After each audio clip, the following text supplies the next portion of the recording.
Hey, Rock Hill City Group's Pastor Kyle here with a brief recap for you to kind of launch into discussion. We talked about the Marvel Cinematic Universe, the Star Wars universe, the Harry Potter universe, the Middle Earth universe, and how they just draw us in to these alternate realities. We learn things about life. We often enjoy the entertainment. But imagine how silly it would be if we thought a Harry Potter spell would work, or we tried to do a Jedi mind trick on someone. How crazy and insane would we be if we were expecting Iron Man to save the day? The reason being, those are fantasy worlds. They're not real. They don't exist. And yet, how often do we live like the God of the Bible doesn't exist? That he's not the sovereign, in control, creator, judge that he reveals himself to be. That he doesn't love us, even though he's demonstrated that for us. Acts chapter 12 pits Herod Agrippa against God, and God wins every time.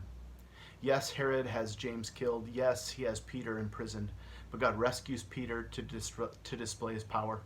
When Herod is receiving the praise and adulation of Tyre and Sidon and their representatives, God graciously but also firmly brings his judgment down to remind us that even though it looks like Herod's in power, God is in power. So my main question is, do you live like the God of the Bible is real? Or do you live in a fantasy world? Do you forget that all of the Herod Agrippas of the centuries will have to give an account before the Lord? In light of that, it affects our prayers. Yes, sometimes we pray, and like the church with James, don't get the answer we want. James died. God didn't rescue him. But God does love to listen to and honor and even meet our prayer requests. So the church, as they're praying for Peter, and he comes, they don't actually believe that it's him. How often is that us when we pray? We don't think that God actually listens or cares. We don't actually expect God to answer. My goal for you as you read through Acts chapter 12 is that you would see that God is sovereign, and because of that, it frees you to pray in faith.